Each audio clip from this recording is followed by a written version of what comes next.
Hi అండి, welcome to our channel. ఈరోజు recipe వచ్చేసి పన్నీర్ పిజ్జాని ఇంట్లోనే టేస్టీగా ఎలా తయారు చేసుకోవాలో చూపిస్తాను. ఇలా చేసుకుంటే టేస్ట్ అయితే చాలా బాగుంటుందండి. బయట కొన్న పిజ్జా కంటే కూడా చాలా టేస్టీగా ఉంటుంది ఈ పిజ్జా అయితే. పన్నీర్ పిజ్జాని తయారు చేసుకోవడం కోసం ముందుగా ఒక మిక్సింగ్ బౌల్ తీసుకొని ఇందులో 1 గ్లాస్ వరకు వామ్ వాటర్ అయితే పోసుకుంటున్నాను. కోల్డ్ వాటర్ అయితే దీనికి యూజ్ చేయకూడదండి. కొంచెం గోరువెచ్చగా ఉన్న వాటర్ మాత్రమే యూజ్ చేయాలి. ఇలా పోసుకున్న తర్వాత ఇందులో ఒక 2 టేబుల్ స్పూన్ వరకు ఈస్ట్ అయితే వేసుకుంటున్నాను. ఇలా వేసుకొని మొత్తాన్ని కలిసే విధంగా ఒకసారి కలుపుకోవాలి. ఇలా కలుపుకున్న తర్వాత ఇప్పుడు ఇందులో 1 table spoon salt, 1 table spoon sugar అయితే వేసుకుంటున్నాను. ఇందులోని ఒక 2 టేబుల్ స్పూన్ వరకు ఆయిల్ కూడా వేసుకుంటున్నాను. ఇలా వేసుకొని మనం వేసుకున్న షుగర్, సాల్ట్, ఆయిల్ అనేది కలిసే విధంగా కలుపుకోవాలి. ఇలా కలుపుకున్న తర్వాత ఇప్పుడు ఇందులో 2 కప్పుల వరకు మైదా అయితే వేసుకుంటున్నాను. మనం వేసుకున్న మైదా వాటర్ మొత్తంలో కలిసే విధంగా కలుపుకోవాలి. ఇలా ఫస్ట్ స్పూన్తో మొత్తాన్ని కలిసే విధంగా కలుపుకున్న తర్వాత ఇప్పుడు చేత్తోటి పిండి మొత్తాన్ని కలిసే విధంగా కలుపుకోవాలి. ఒకవేళ మీకు పిండి కానీ కొంచెం గట్టిగా అనిపిస్తే ఇంకొంచెం వాటర్ అయినా పోసుకొని కలుపుకోవచ్చు. అదే మీకు పిండి కొంచెం లూజ్గా అనిపిస్తే ఇంకొంచెం మైదాన వేసుకొని కలుపుకోవచ్చు. ఇలా కలుపుకోవాలండి పిండి అనేది. పిండి యొక్క కన్సిస్టెన్సీ అనేది ఈ విధంగా ఉండాలి. ఇలా కలుపుకున్న తర్వాత గాలి అనేది లోపలికి పోకుండా మూతతోటి ఈ విధంగా క్లోజ్ చేసుకొని ఒక 1 అవర్ పాటు పక్కన పెట్టుకోండి. ఒక 1 అవర్ తర్వాత పిండి అయితే మంచిగా పొంగి ఉంటుందండి. చూసారు కదండి, ఇలా పొంగి ఉంటుంది పిండి అయితే.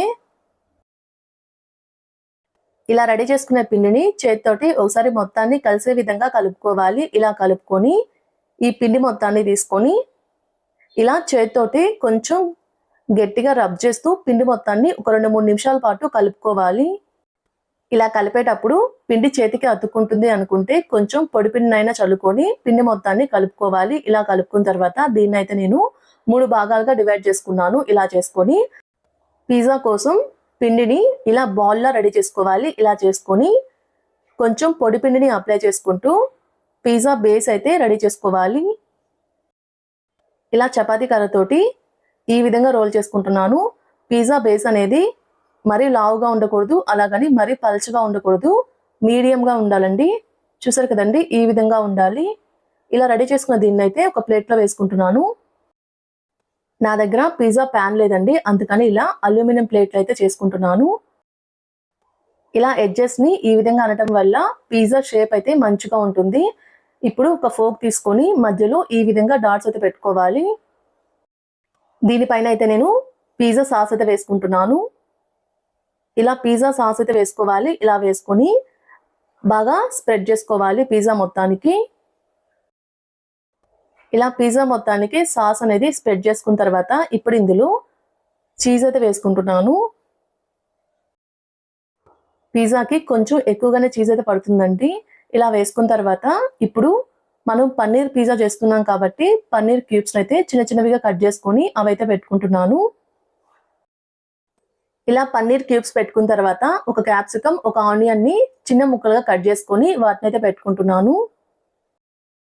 ఇలా కట్ చేసుకున్న క్యాప్సికమ్, ఆనియన్ కూడా వేసుకున్న తర్వాత ఇప్పుడు దీనిపైన రెడ్ చిల్లీ ఫ్లేక్స్ అయితే వేసుకుంటున్నాను. ఇలా వేసుకొని ఇలా రెడీ చేసుకున్న పిజ్జాని అవెన్లో 200 డిగ్రీస్ మీద 10 to 15 మినిట్స్ పాటు బేక్ చేసుకుంటే రెడీ అయిపోతుందండి పిజ్జా అయితే. చూసారు కదండి ఎంత మంచిగా బేక్ అయిందో పిజ్జా అయితే. ఇలా రెడీ చేసుకున్న పిజ్జాని ఈ విధంగా కట్ చేసుకోవాలి. ఇలా కట్ చేసుకొని సర్వ్ చేసుకుంటే ఎంతో టేస్టీగా ఉండి హోమ్ మేడ్ పన్నీర్ పిజ్జా అయితే రెడీ అయిపోతుంది. మీరు కూడా ట్రై చేసి ఎలా వచ్చిందో నాకు కామెంట్ చేయండి. మా వీడియో మీకు నచ్చినట్టయితే లైక్ చేయండి, షేర్ చేయండి, మా ఛానల్ని సబ్స్క్రైబ్ చేసుకోండి. Thanks for watching.